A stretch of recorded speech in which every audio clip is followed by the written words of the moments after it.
Hello friends, hi, this is Ashish and welcome to another learning video. आज के इस video में बात करेंगे एक बहुत ही लेटेस्ट न्यूज जो अभी मार्केट में चल रही है और वो है एचडीएफसी बैंक और एचडीएफसी के मर्जर को लेकर। हम इस वीडियो में ये देखेंगे कि ये मर्जर हो क्यों रहा है, क्या रीजंस हैं, स्टॉक होल्डिंग के पॉइंट ऑफ व्यू से अगर हम इन्वेस्टर हैं किसी भी एक कंपनी में इन दोनों में से, तो हमारे लिए क्या बेनिफिट है या नुकसान है आने वाले टाइम में, और ये मर्जर होता क्यों है। तो उस सब के बारे में मैं डिटेल बात करूंगा और मैं सजेस्ट करूंगा आपको इस वीडियो को ऑलमोस्ट 2 बार जरूर देखिएगा, आपको काफी कुछ सीखने को मिलेगा। ओके, और शेयर भी जरूर करेगा।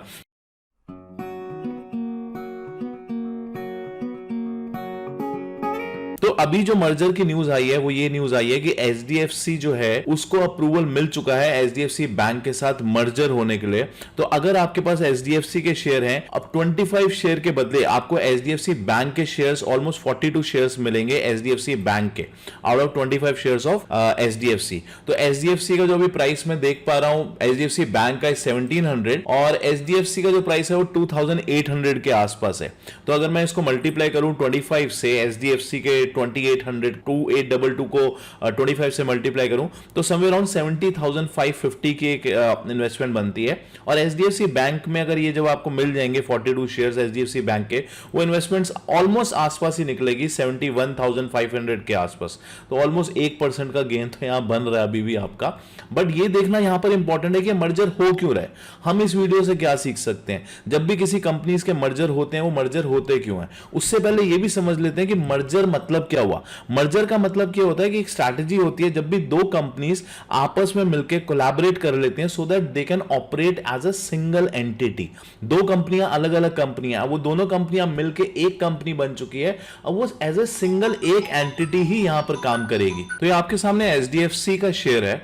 अगर मैं इसका आपको चार्ट दिखाऊं, स्टॉक का चार्ट, तो ऑलमोस्ट अभी ऑल टाइम हाई के आसपास ट्रेड कर रहा है। यहां पे आप देख सकते हैं ऑलमोस्ट 2992 का हाई है, अभी भी जो प्राइस चल रहा है वो 2821, ऑलमोस्ट ऑल टाइम हाई के आसपास है। और अगर मैं इसकी बैलेंस शीट की बात करूं, यहाँ पे अच्छा खासा रेवेन्यू है कंपनी के पास, आप देख सकते हैं, और every year it is growing basically. अभी कंपनी करती क्या है, ये एचडीएफसी और एचडीएफसी बैंक में दोनों में डिफरेंस क्या है वो भी मैं आपको यहाँ पे दिखा देता हूँ अभी। बट उससे पहले थोड़ा सा कंपनी का देखते हैं। कंपनी के अगर मैं यहाँ पे सेल्स की बात करूँ, जो सेल्स हो रही है कंपनी की, वो भी कंपाउंडेड सेल्स जो है 15% के आसपास है। प्रॉफिट भी कंपनी ऑलमोस्ट 15% के आसपास, 17% चल रहा है। और स्टॉक जो अप्रिशिएट कर रहा है वो भी 15 to 17-30% के आसपास अप्रिशिएट कर रहा है। तो सब कुछ कंपनी में अच्छा है। फिर ये मर्जर हो क्यों रहा है, क्या रीजंस हैं, उससे पहले थोड़ा सा और देख लेते हैं। कंपनी के रिजर्व्स भी अच्छे हैं यहाँ पर अगर आप देखें तो एचडीएफसी में कोई इशू नहीं है, HDFC is a good company. अगर मैं यहाँ पे बात करूँ एचडीएफसी बैंक की, HDFC bank is another good company. इसका मैं अगर बैलेंस शीट आपको दिखाऊं, कंपनी के पास काफी अच्छे रिजर्व्स हैं, कंपनी के रिजर्व्स हर साल बढ़ते जा रहे हैं, नेट प्रॉफिट काफी बढ़ रहे हैं, जो ऑपरेटिंग प्रॉफिट्स हैं ऑलमोस्ट 15 to 16% प्रॉफिट्स में ये भी काम कर रही है। सेल्स ग्रोथ इनकी भी ऑलमोस्ट सेम है, 15 to 17%। प्रॉफिट ग्रोथ थोड़े से एचडीएफसी से ज्यादा है, 20% के आसपास। स्टॉक भी ऑलमोस्ट 15 to 20% अप्रिशिएट कर रहा है हर ईयर। तो ये तो हो गया, दोनों एक अच्छी कंपनियां हैं। अब दोनों अच्छी कंपनियां होने के बाद इनका क्या रीजन क्या है यहाँ पे आपस में मर्जर होने का। तो देखिए, बहुत अलग अलग तरीके के मर्जर्स होते हैं। जैसे कि एक मर्जर ये होता है कि हम कुछ कंपनी के एसेट्स एक्वायर कर लें। अब यहां से सोचिए, मैं आपको 4-5 अलग अलग रीजंस बताता हूं कि कंपनी क्यों एक किस्म से दूसरी कंपनी के साथ मर्जर करती है। एक रीजन ये होता है कि यार उस कंपनी के पास ऑलरेडी इतना सारा एसेट्स है, इतनी बड़ी बड़ी बिल्डिंग्स हैं, इतनी मशीनरीज लगी हुई हैं। मतलब एग्जांपल दे रहा हूं, बैंक के केस में मशीनरी नहीं होंगी, मे बी ऑफिस की ब्रांचेस हो सकती हैं, तो उनके एसेट्स को हम एक्वायर कर लें। यही एसेट्स हमें बनाने में कितना टाइम लग जाएगा, तो वो एक रीजन हो सकता है। दूसरा रीजन ये हो सकता है कि वो अपने आप को एक्सपैंड करना चाहते हैं एक ऐसे एरिया में, एक ऐसे सेगमेंट के अंदर जिस सेगमेंट में वो कंपनी अभी काम नहीं कर रही। Right, may be segment and a territory also. Territory in the sense कि जो एक कंपनी है वो नॉर्थ इंडिया में काम करती है, तो अब वो ग्रो करना चाहती है वेस्ट इंडिया में, तो वो वेस्ट इंडिया की कंपनी के साथ एक मर्जर कर लेती है या उसको बाय कर लेती है उस पूरी कंपनी के साथ। तो वो एक अनदर रीजन होता है। तीसरा रीजन ये होता है कि वो सेगमेंट ही उनका अलग है। एक कंपनी जो है वो गारमेंट्स बनाती है, बट गारमेंट में भी टी शर्ट्स बनाती है, ट्राउजर्स नहीं बनाती, और दूसरी कंपनी ट्राउजर्स बनाती है। तो कहती है यार मैं ट्राउजर्स बनाऊंगा, मेरा कंपटीशन आ जाएगा, इससे बेटर है कि मैं ट्राउजर बनाने वाली कंपनी को ही एक्वायर कर लूं या उसके साथ मर्जर कर लूं। तो ऐसे कुछ रीजन होते हैं। एक टैक्स बेनिफिट भी अलग रीजन होता है जिसकी वजह से कंपनी मर्जर करती है। Tax benefit in the sense, एक फॉर एग्जांपल ए कंपनी है और बी कंपनी है। अब ए कंपनी बी कंपनी को मर्ज कर रही है और बी कंपनी के पास हो सकता है बहुत सारे लॉसेस हों, तो अगर वो बहुत सारे लॉसेस वाली कंपनी को अपने साथ मर्ज कर रही है तो उसमें उसका क्या बेनिफिट है? उसका बेनिफिट है tax benefit. Tax benefit in the sense कि उसको टैक्स नहीं देना पड़ेगा। आप समझ रहे हैं, क्योंकि उसने एक ऐसी कंपनी को एक्वायर किया जो लॉस मेकिंग कंपनी है। वो लॉसेस जो है वो ए कंपनी के लॉसेस बन चुके हैं, तो अब वो ए कंपनी खुद एक लॉस कंपनी में आ चुकी है। या फिर हो सकता है उनका प्रॉफिट अगर 100 रुपीज का हो रहा था तो वो 100 ना होकर सिर्फ 20 रुपीज का रह गया, क्योंकि 80 रुपीज के तो बी कंपनी के लॉसेस अपनी बैलेंस शीट में दिखा रहे हैं, तो ना उनको टैक्स नहीं भरना पड़ेगा। और मे भी हो सकता है वो बी कंपनी को आगे जाके अपग्रेड करें, उसको बढ़ाएं, उसका प्रॉफिट बढ़ाएं, तो इस वजह से एटलीस्ट टैक्स बेनिफिट भी एक अनदर रीजन होता है। एक और बेनिफिट होता है मर्जर कंपनीज का, वो होता है कंपटीशन को ही एलिमिनेट कर देना। अगर मेरा कोई कंपटीशन है, जिस कंपटीशन में मैं काम करता हूं उसी कंपटीशन में एक दूसरी कंपनी भी काम कर रही है, तो मैं उसके साथ उसे मर्ज कर लेता हूं, सो दैट मेरा कंपटीशन ही खत्म हो जाएगा। तो ये कुछ रीजंस हैं जिसकी वजह से हम मर्ज करते हैं एक दूसरी कंपनी को। अब यहां देखते हैं कि एचडीएफसी ने क्यों मर्ज किया, क्योंकि रीजन होना, इंटेंशन होना वो बहुत इंपॉर्टेंट है। एक स्टॉक की परफॉर्मेंस में रिफ्लेक्ट करता है वो लॉन्ग टर्म के। अगर वो आपके इंटेंशंस, आपके वो रीजन सही नहीं है मर्जर के, तो हो सकता है आने वाले टाइम में काफी बड़ी प्रॉब्लम हो जाए। तो यहां पे मैं आपको कुछ दिखाता हूं कि क्या रीजंस है एचडीएफसी के, एचडीएफसी बैंक में मर्ज होने के। तो यहां पर अगर मैं आपको दिखाऊं ना एचडीएफसी बैंक का मेन बिजनेस क्या है, पहले वो समझते हैं। एचडीएफसी बैंक का जो मेन बिजनेस है, अगर आप देख सकते हैं यहां पर, वो ज्यादातर क्रेडिट कार्ड, डेबिट कार्ड, जो पर्सनल फाइनेंसिंग होते हैं, एग्रीकल्चरल और एरिया में काम करती है।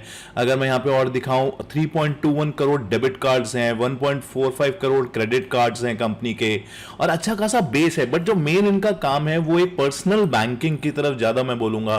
Debit card, credit card, auto loans देती है यहां पे।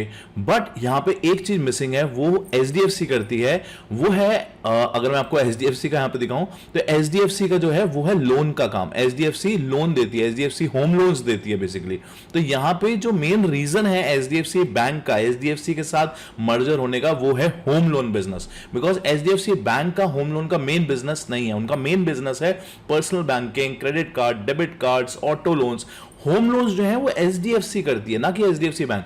यहां पे अगर मैं आपको रीजंस भी दिखाऊं, यहां पे आप देख सकते हैं, the merger of the two giants would allow HDFC group to build a highly competitive housing loan portfolio under the banking platform, right, under the banking platform. और यहां पे अगर मैं आपको डिटेल दिखाऊं, और सेकंड इनका बेनिफिट देखिए, HDFC comes with a dedicated 445 officers of a service center across the country which will be used to cross sell the entire suite of banking products। मतलब कि एचडीएफसी के बाद एक अच्छा खासा यूजर बेस है जो कि होम लोन में काम करते हैं, तो हम उनको क्रॉस सेलिंग अपने प्रोडक्ट्स करेंगे, हम उन्हें क्रेडिट कार्ड्स बेचेंगे, हम उन्हें डेबिट कार्ड्स बेचेंगे, और सेम वे हमारे पास इतना बड़ा डेटाबेस आ जाएगा जिनके पास होम लोन्स ले रखे हैं। तो वो एक मर्जर होने का ये भी एक बेनिफिट है। यहां पर मैं अगर दिखाऊं, देखो यहां पे जो कंपनी के ओनर है वो ये बोल रहे हैं, quite simply this is an opportunity we can not afford to miss. Home loans are an emotional product and bring with them a host of accelerated benefits to the bank. Price correction in the property market have seen inventories coming down. So this is the best time to merge with a home company. यहाँ पे देखिए उन्होंने पूरा breakup दिया है। Further, only 2% of HDFC Bank customers source their home loan through the bank. Bank के through सिर्फ 2% customers आते हैं, 5% customers other institutes, and 70% of HDFC, not HDFC bank, HDFC customers do not bank with them. जो HDFC के customers हैं जिनके पास home loan उन्होंने ले रखे है, they are not banking with HDFC bank. उनका banking account may be ICICI हो सकता है, मे बी कोई और बैंक हो सकता है, राइट। आप समझ रहे हैं पॉइंट क्या है। एचडीएफसी बैंक जो है वो होम लोन नहीं करता, तो उन्होंने एक होम लोन वाली कंपनी को एक्वायर किया, और वो जो होम लोन जिन्होंने खोला हुआ है एचडीएफसी के पास, वो बैंकिंग 70% ऑफ द अकाउंट्स उनके जो यूजर हैं उनके बैंकिंग कहीं और है, एचडीएफसी बैंक के साथ नहीं है। तो वो एचडीएफसी में उनके सेविंग अकाउंट्स खुलवाएंगे, अपना डीमैट अकाउंट्स खुलवाएंगे, credit card, debit card. So it's a good merger for both of the banks, good opportunity, right. यहां पे भी आप देख सकते हैं HDFC bank which has 28% of its loan book retail and 26% can have the advantage of HDFC home loan clients joining the bank. So this is the main reason main reason of HDFC bank and HDFC merger, so that HDFC bank एक ऐसी company को ले सके जो कि loans में काम करती है और दूसरा उनको अपने क्रॉस प्रोडक्ट्स सेल कर पाए। तो ये तो हो गया अभी तक का रीजन। अब इंटेंशन अभी तक जो समझ में आ रही है बहुत ही क्लियर है और अच्छी इंटेंशन समझ में आ रही है, इंटेंशन के पीछे कोई प्रॉब्लम नहीं है। अब यहां पॉइंट ये आता है कि जब भी ऐसा कुछ होता है, हिस्टोरिकली कुछ कंपनीज के मर्जर हुए हैं, तो उस स्टॉक ने किस तरीके से परफॉर्मेंस दी है, क्या स्टॉक एप्रिशिएट होता है या स्टॉक में एक प्रेशर बना रहता है, वो भी मैं आपको यहां पे बताता हूं। तो यहां पर एक म्यूचुअल फंड है, क्योंकि काफी सारे म्यूचुअल फंड्स अलग अलग डायरेक्शंस में काम करते हैं। एक ऐसा भी म्यूचुअल फंड है, इंडियन मार्केट में नहीं बट इंटरनेशनल मार्केट में एक ऐसा फंड है म्यूचुअल फंड जो सिर्फ मर्जर कंपनीज में पैसा लगाता है। मैं आपको उसके यहाँ पे रिटर्न्स दिखाता हूं किस तरीके से रहते हैं, सो दैट उससे आपको एक आइडिया लग पाए। उस फंड का नाम है the merger fund, merger fund. और अभी तक उसके जो रिटर्न्स रहे हैं, the merger fund has return 5.8% annually since inspection 1989। 5.8% के यहाँ पे रिटर्न्स रहे हैं। अगर मैं आपको दिखाऊं, आउट ऑफ 34 ईयर्स 30 ईयर्स वो पॉजिटिव रहा है, ये आप उसके रिटर्न्स देख सकते हैं। एवरेज रिटर्न 5 पॉइंट समथिंग जो अभी हमने देखा वो है, बट 17% भी गए हैं रिटर्न्स जब अच्छी मार्केट थी, 16-17%, और लो भी 4%। नेगेटिव 3 बार गए हैं रिटर्न्स, और 2020-21 में हो सकता है कोविड की वजह से गए हों, 2007-8 में भी मार्केट में क्रैश आया था, ये 2% वाला देख सकते हैं आप, तो हो सकता है। अदरवाइज आउट ऑफ 34%, 34 टाइम्स 30% ये म्यूचुअल फंड ने एक पॉजिटिव रिटर्न्स दिए हैं। बट हाँ, रिटर्न्स बहुत ज्यादा नहीं दिए, बहुत ज्यादा रिटर्न्स नहीं है। तो यहां पे मुझे क्या लग रहा है स्टॉक किस तरीके से परफॉर्म कर सकता है। देखिए अभी तो स्टॉक ने काफी अच्छी परफॉर्मेंस दी है, मार्केट भी ऑल टाइम हाई पे चल रही है, बट आप थोड़ा सा इस चीज को ऐसे समझिए कि जब भी कोई कंपनी किसी कंपनी को एक्वायर करती है तो क्या होता होगा, उसकी कंपनी से पैसे जाते होंगे, उसकी कंपनी में एक इन्वेस्टमेंट्स जाती होंगी। अब जब वो कंपनी एक इन्वेस्टमेंट करती है और वो भी इतने बड़े स्केल पे इन्वेस्टमेंट करती है, वो अपनी ऑपरेशंस कट करेंगे, यहाँ पे किसी ना किसी तरीके के इन्वेस्टमेंट्स या किसी ना किसी तरीके के कुछ ऐसे डिसीजंस लेंगे सो दैट वो प्रॉफिटेबल बन पाए जल्दी से जल्दी।